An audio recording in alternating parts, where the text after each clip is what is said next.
So in the last episode, that is episode 1, we saw input token.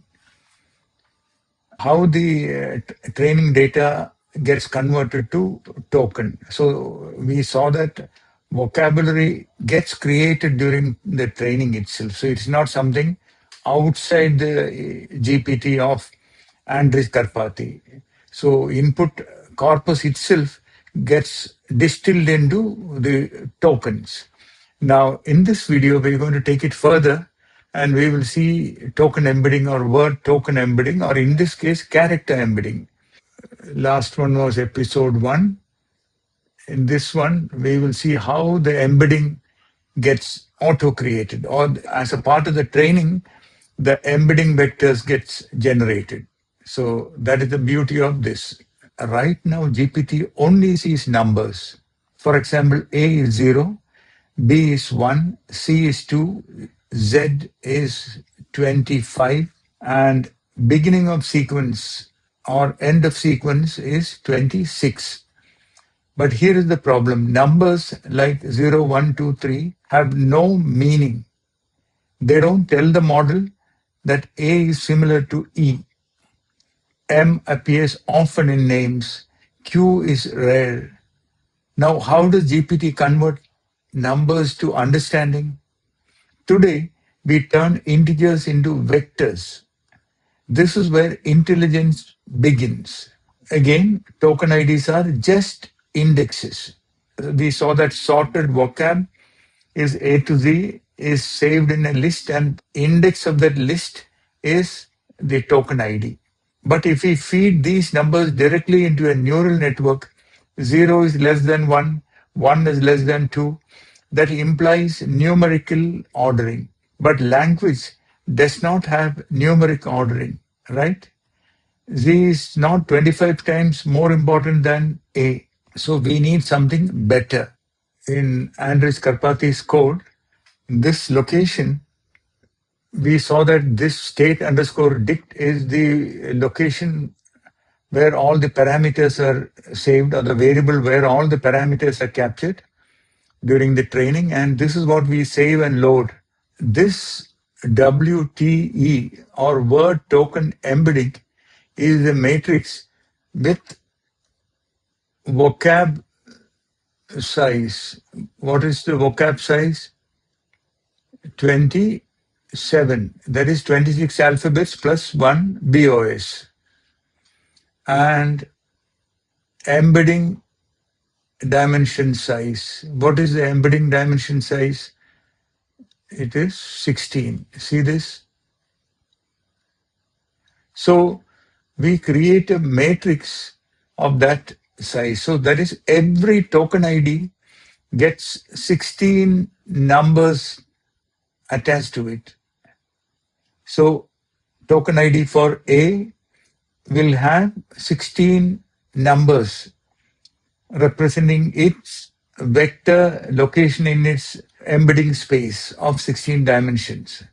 And these numbers will add different meanings to these tokens. So these numbers will give semantic meaning to the token IDs. Again, token ID 0 gets a vector of length 16. Token ID 1, which is for letter B, which also gets a vector of length 16. This continues. For every token ID, 16 numbers are attached. So here in the GPT function, here we are loading the token embedding from our state underscore dict or state dictionary. Okay, so this is where token embedding is loaded in this variable token underscore embedding. Next episode, we'll see how we add position information to it. Now, while vectors work, vectors allow dot products, which we will see later, and we have covered several videos on dot products. It gives the distance and the direction of these vectors, and using which we can compute similarity. It also allows linear transformation. We'll see that.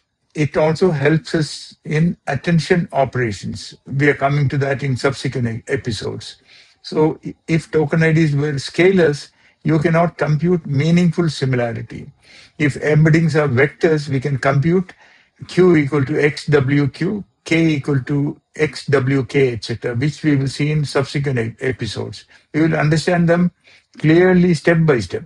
The important insight is at initialization, all embedding rows are random. We are not loading this embedding from somewhere else. And after training, the vectors organize themselves. For example, A, E, I may cluster together, all vowels. Common names ending may form patterns. Certain sequences get predictable geometry. This is emergent structure. Nobody programmed this. Loss function shaped it. So we trained only on names. Now watch this. I have adapted the script for this episode where we can compute the similarity. So if we check the similarity of E, we load the trained model and check the similarity of letter E. See this? Letters more similar to E. Similarity of E with respect to E is 1. Okay? And see, U, O, E, I, O, U, all the vowels are clustered together in the embedding 16-dimensional space. So just with 1,000 iterations of training, we get this. So we can increase the training and see how this further improves, further gets closer. Okay, so this is the similarity computation. Vowels group, common letters cluster, patterns emerge. This is real embedding geometry. So if the model is untrained, the similarities will look random. Lightly trained, weak structure. Well trained, clear clusters. So to summarize, in episode 1, the model discovered its alphabet. In episode 2, that alphabet becomes vectors. Next episode, we add position, because without position, all tokens look the same. And that is when transformers start thinking. Please give your valuable comments. Remember to like, share, and subscribe. See you in the next episode. Bye bye. Stuck with tech? Overwhelmed by AI, cloud, or coding? Mentor Expert gives you personalized one on one help, step by step guidance, and instant clarity. Your solution starts here.